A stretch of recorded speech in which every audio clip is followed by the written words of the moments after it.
Hello friends, welcome back to my channel. Radhe Radhe, Hare Krishna. तो friends, आप सभी को पता होगा कि पितृ चालू हो गए हैं।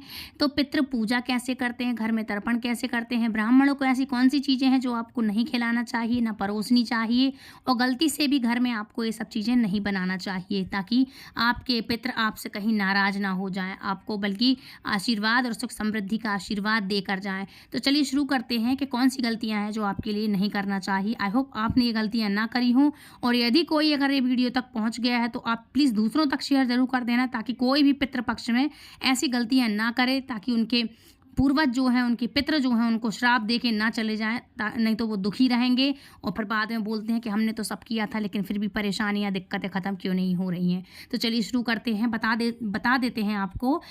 अग्नि पुराण के अंतर्गत मैं आपको बता दे रही हूँ कि गलती से भी ये गलती आप मत कर देना।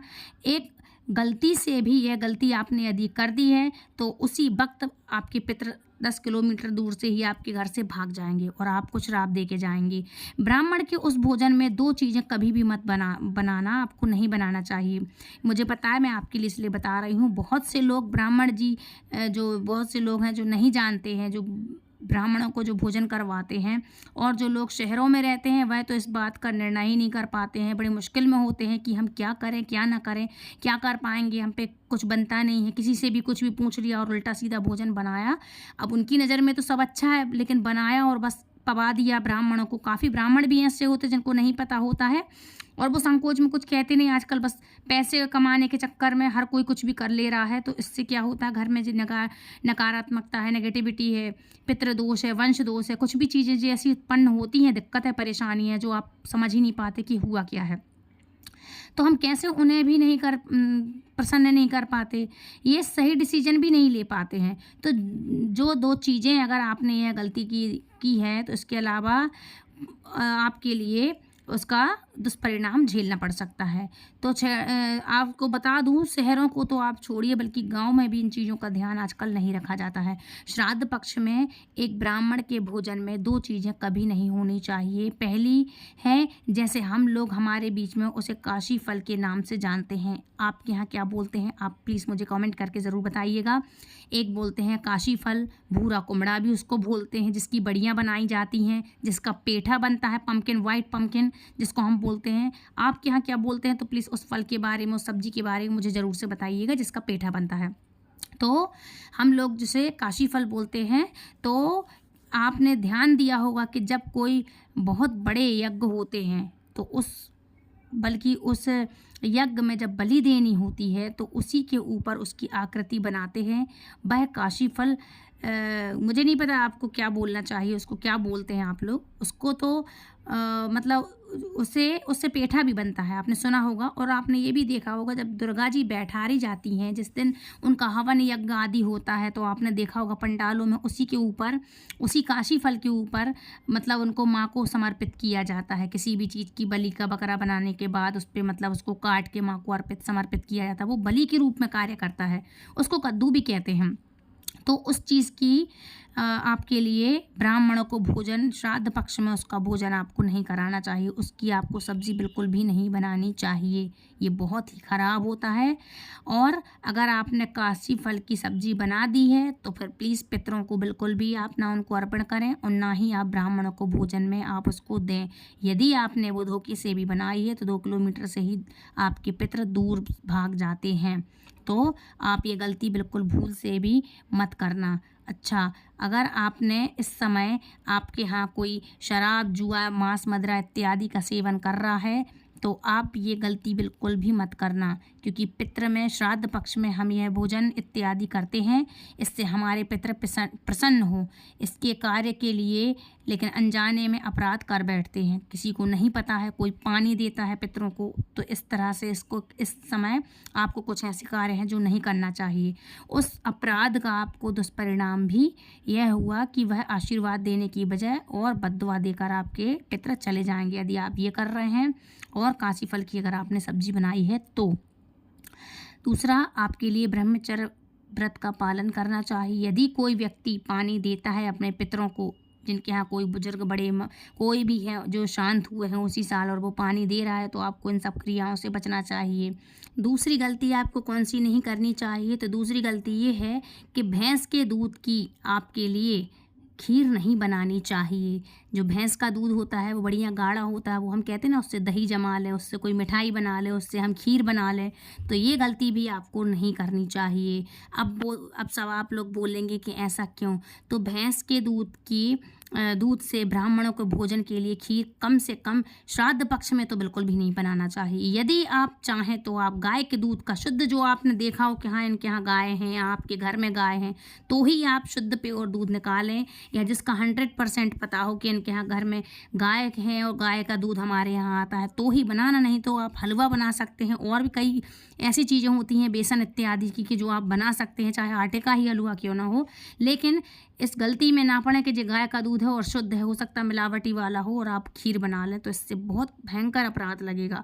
अब प्रश्न उठता है कि क्यों, तो ये इसलिए क्योंकि जब यमराज की जो सवारी का नाम है, बताइए क्या है, तो यमराज की सवारी का नाम है भैंसा। जो भैंसा है, भैंसा जो है वो उसकी जो भैंस होती है, वो भैंसे की कौन है, माँ है। अच्छा, यमराज जब भैंसे की सवारी पर होकर पितरों के यहाँ जब जाते हैं, पितर में एक लोक है, पितरों के यहाँ जब पितरों के यहाँ जाते हैं, तो उनके सामने पहुँचते ही वो हाथ जोड़कर हम पितरों से कहते हैं यमराज कि आप पधारे हैं यमराज, आपके यहाँ होने का क्या कारण है।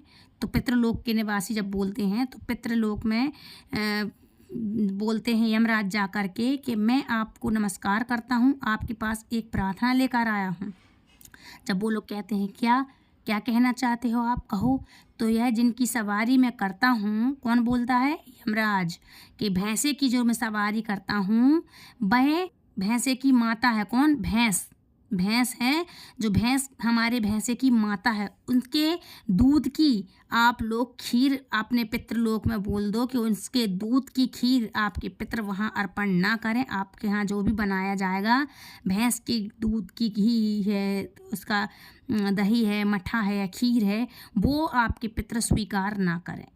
बस जितनी भी आपकी पितृलोक में आत्माएं हैं, मेरे भैंसे की माँ के दूध से बनी हुई खीर को वो लोग स्वीकार ना करें, क्योंकि इससे मेरे इस सवारी को बहुत ही अत्यधिक कष्ट होता है। क्योंकि यमराज की सवारी कौन है, भैंसा है, तो भैंसा को बहुत कष्ट होता है। अच्छा, उनकी जब आत्माओं को खींच कर लाते हैं इंसान की, तो भैंसे पर यमराज बैठे रहते हैं और पाँसों में बांध कर खींच करके लाते हैं, और भैंसा चलता है, आदमी पीछे खिंचता हुआ चला जाता है। तो वो यमराज कह रहे हैं कि मेरे भैंसे को इससे कष्ट होता है, इसलिए भैंसे की माँ की दूध की बनी हुई खीर आप लोग पितृलोक में जितनी भी आत्मा हैं वो स्वीकार ना करें, इससे हमारे भैंसे को कष्ट होता है। तो इसलिए अगर आप निवेदन कर देंगे अपनी सभी आत्माओं को, तो उसको कोई स्वीकार नहीं करेगा। यह वचन देते हुए एवं अस्तु ऐसा ही हो, ऐसा वो लोग बोलते हैं।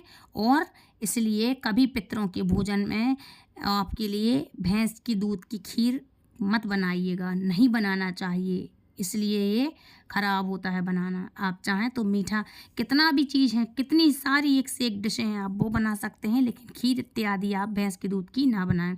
गाय अगर आपके यहाँ हो तो बहुत अच्छा है, या आपने सामने निकलवाया है गाय का दूध तो फिर आप बना सकते हैं, लेकिन भैंस की दूध की खीर मत बनाइएगा, इससे भारी संकट आता है और पितरों से आशीर्वाद की जगह आपके लिए नुकसान ही होगा। ब्राह्मणों को यदि आप बाज़ार से मिठाई लेकर के आ रहे हैं तो प्लीज़ ये भी मत करना, क्योंकि बाज़ार में पता नहीं कौन क्या कैसा मिक्स करके बनाता है।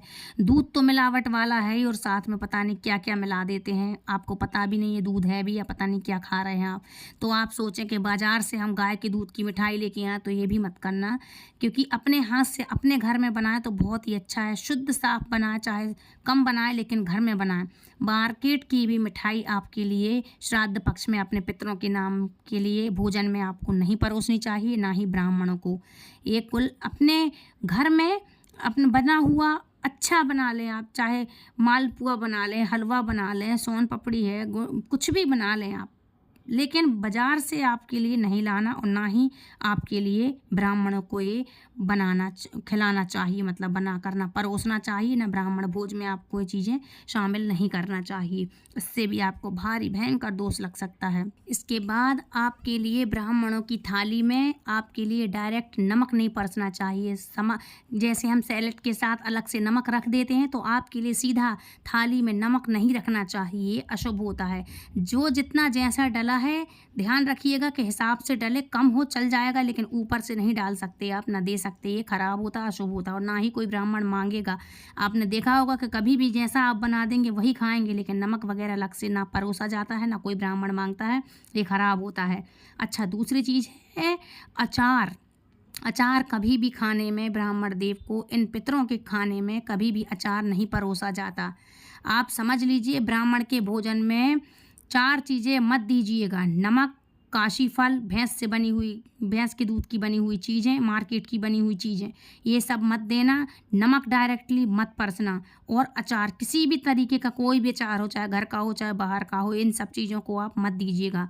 नमक मत देना। अलग से जो सब्जी में बन गई है वो आपने दे दी, ठीक है, जैसा है वो ही खाएंगे ब्राह्मण देवता। और मैं सभी ब्राह्मणों से भी निवेदन करूंगी कि आप अपनी जीभ पे कंट्रोल रखिएगा। अलग से अचार, मिर्च और नमक, इन सब चीज़ों का सेवन ना करिएगा, और ना ही आप मंगाइएगा, क्योंकि इन सब का सेवन करना, अलग से मंगाना आपके पितरों को दुख देता है। आपको उनके पितरों को कष्ट का सामना करना पड़ सकता है, और पितृ श्राप दे के जाएंगे इनको, ये उनकी यात्रा बहुत ही कष्टदायी हो जाती है। इसलिए आपके लिए अलग से नमक, मिर्च और ये अचार आपके लिए अलग से नहीं मंगाना चाहिए। जो मिल गया आपकी थाली में आप वो खाइएगा। अच्छा, इसके निमित्त एक जानकारी और मैं आपको दे दूं कि श्राद्ध को ज़्यादा बड़ा नहीं करना चाहिए, मतलब खूब ढोल नगाड़े से खूब ज़्यादा लोगों को खूब विस्तार करके नहीं करना चाहिए, मतलब बहुत लंबा चौड़ा नहीं करें। 1 ब्राह्मण, 2 ब्राह्मण, 3 ब्राह्मण या 5 ब्राह्मण, इससे ज़्यादा नहीं, क्योंकि अगर कुछ गड़बड़ी हो गई तो फिर लंबी गड़बड़ी होगी। एक आध को तो हम शॉर्ट में हम संभाल सकते हैं, है ना, पर ज़्यादा बड़ा विस्तार श्राद्ध का नहीं करना चाहिए, क्योंकि यह विशेष बातों का ध्यान रखें। 1 ब्राह्मण या 3 ब्राह्मण, इससे अधिक मैंने 5 कह दिए, ज़्यादा से ज़्यादा 5, इतना तक ही ठीक है। इसको आप संभाल सकते हैं कि कोई गलती से भी गलती ना हो। 5 से ज़्यादा आपको नहीं करना चाहिए, क्योंकि गड़बड़ी हो जाती है। और कई ब्राह्मण व्रत रखते हैं या नहीं।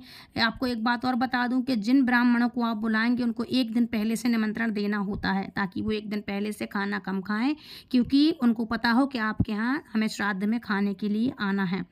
क्योंकि श्राद्ध में पितरों को ये पता होता है कि आपने किसको निमंत्रण दिया है, तो वो उनके अंतःकरण में जा कर के बैठते हैं और आप उनको भोजन कराते हैं, तो उनके रूप में आपके पितृ भी भोजन करते हैं। इससे उनको पता रहता है कि हम पितृ हैं। आप पितृ समझ के उनको भोजन कराते हैं ब्राह्मण देवता को, जो पंडितों के अंतःकरण के रूप में अंदर बैठते हैं। इसलिए आपको 1 दिन पहले से बुला लेना चाहिए, और ज़्यादा विस्तार से खूब लंबा चौड़ा खूब ज़्यादा बड़ा आयोजन करके नहीं करना चाहिए। छोटा सा आयोजन करें, 2, 4, 5, 6, 7, बस इससे ज़्यादा ब्राह्मणों को आपको नहीं बुलाना चाहिए।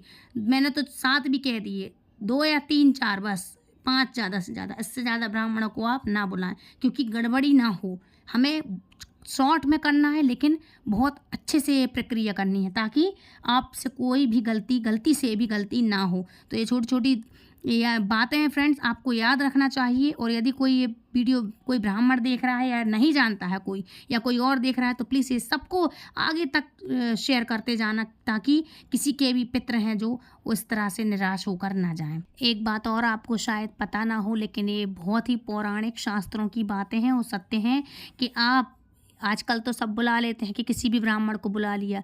आपको उन्हीं ब्राह्मणों को बुलाना चाहिए जो गायत्री मंत्र का जाप करता हो। जी हाँ फ्रेंड्स, ये बहुत इंपॉर्टेंट बातें होती हैं।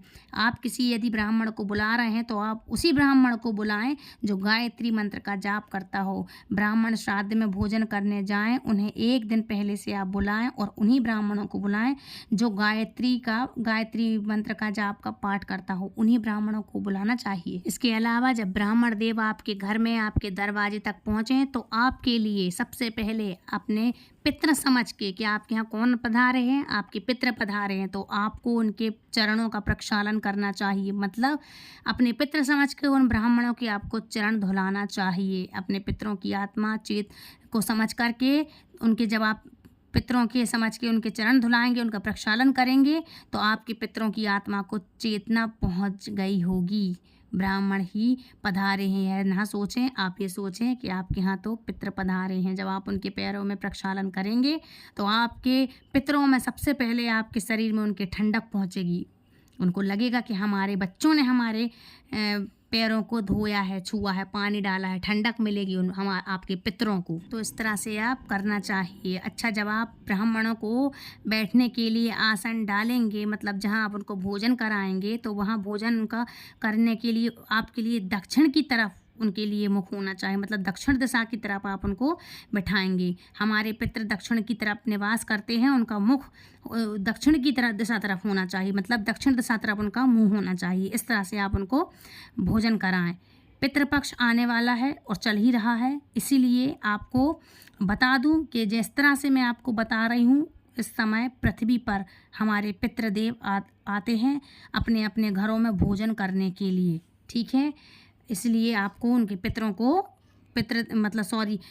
अगर आप भोजन करा रहे हैं सोच के कि जी हमारे पितर हैं, तो ब्राह्मणों को दक्षिण दिशा तरफ आपको मुख करके बिठाना चाहिए। डाइनिंग टेबल वगैरह पे आप उनको नहीं बिठाइएगा कि जैसे हम खाते हैं, हम उनको सम्मान के तहत हम उनको ऊपर बिठा दें, तो नहीं, पृथ्वी पर ही बैठे, मतलब ज़मीन पर चटाई लगा दें बढ़िया से। और एक बात का ध्यान रखिएगा, आप उनको बर्तनों में ना खिलाएं, स्टील वगैरह के में ना खिलाएं, फाइबर के में ना खिलाएं, कांच के में ना खिलाएं, डिस्पोजल में तो बिल्कुल ना खिलाएं।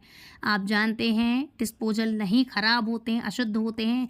आपने देखा होगा छेवले की हरी पत्तल आती हैं, हरे कलर, जिसमें आप चाट वगैरह खाते हैं। खैर आजकल तो बहुत कम है जहाँ हरे पत्ते के दोने मिलते हों, लेकिन आपने देखा होगा जो हरे पत्तेदार जो वो पत्तलें होती हैं, तो आप उनमें भोजन कराना ध्यान रखिएगा, वो मिल जाए, वही बहुत ही शुद्ध मानी जाती हैं, पवित्र मानी जाती हैं।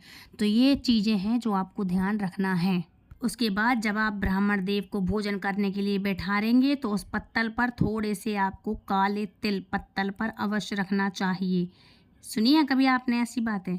इसलिए मैं बोलती हूँ मेरी वीडियो को ज़रूर से पूरा सुना करो और दूसरों तक शेयर ज़रूर किया करो।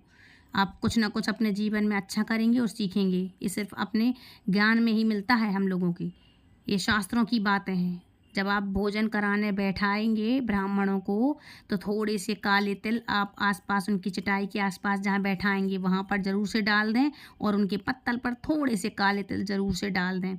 ये पितरों के लिए बहुत ही आवश्यक माने जाते हैं, तो आप ये करें। इसके बाद जब ब्राह्मण देव भोजन करके आपके घर से जाने लगें, तो ब्राह्मणों से आपको आशीर्वाद जरूर से मांगना चाहिए।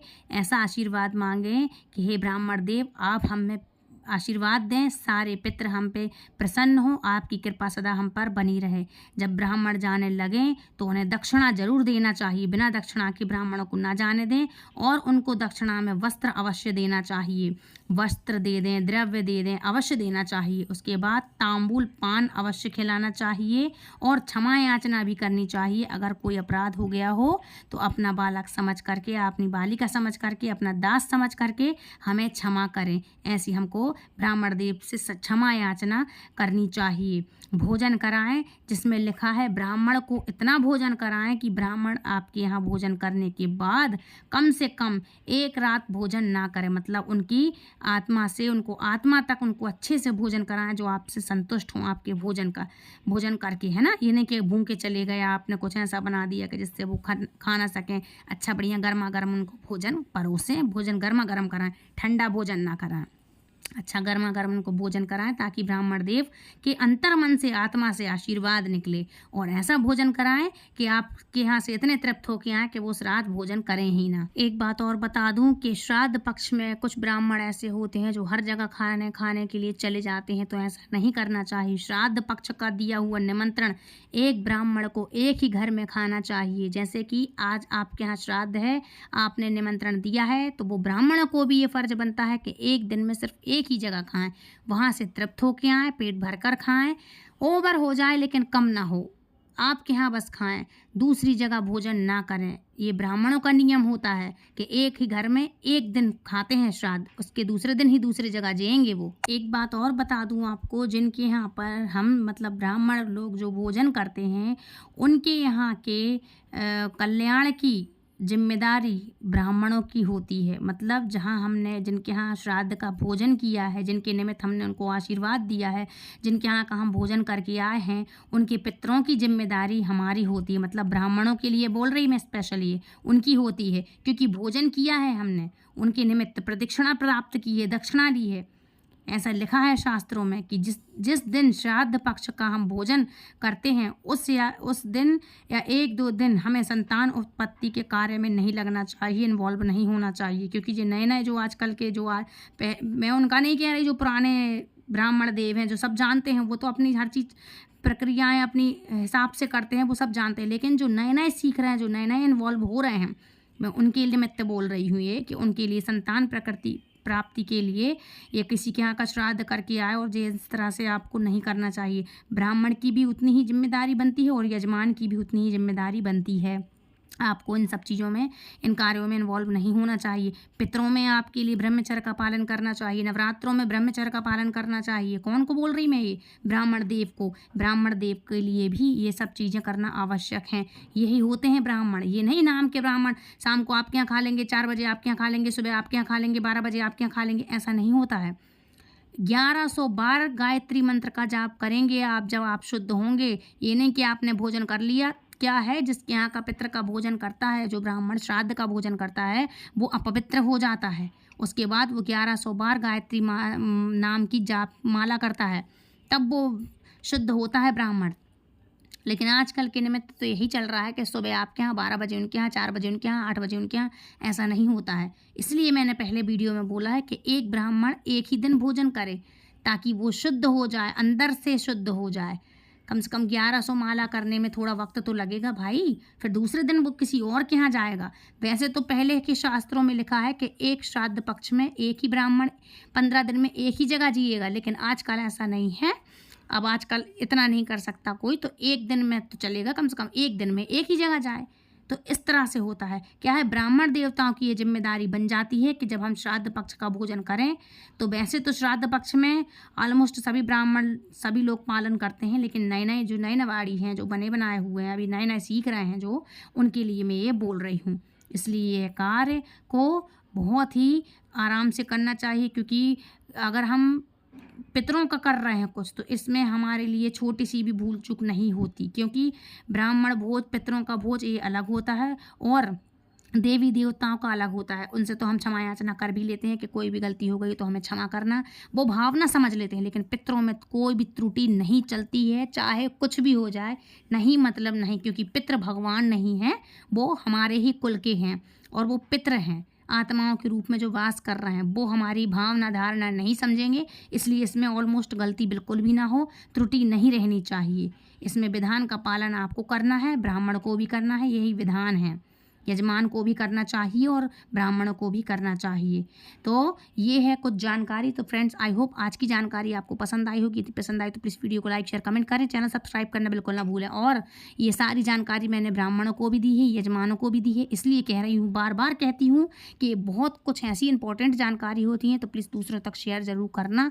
क्योंकि कोई भी जो भी श्राद्ध पक्ष में चल रहे हैं, उन सब के लिए किसी न किसी रूप में बेनिफिट ज़रूर मिले। इसलिए वीडियो को लास्ट तक देखने के लिए धन्यवाद। यदि आप नए नए जुड़े हैं तो प्लीज़ हमारे चैनल को सब्सक्राइब करके बेल आइकन पर ऑल पे प्रेस करें, ताकि आने वाली वीडियो की नोटिफिकेशन सबसे पहले आप तक पहुंचे। तो फ्रेंड्स, मिलती हूँ नेक्स्ट वीडियो में। आई होप श्राद्ध पक्ष का आपको सब कुछ समझ में आ गया होगा। और डिटेल में आप जानना चाहते हैं और कुछ जानना चाहते हैं, तो मैं आपके लिए धीरे धीरे करके श्राद्ध पक्ष की पूरी जानकारी देती रहूँगी। तो जब तक हमारे चैनल से आप जुड़े रहें। राधे राधे, हरे कृष्णा, हरि ओम।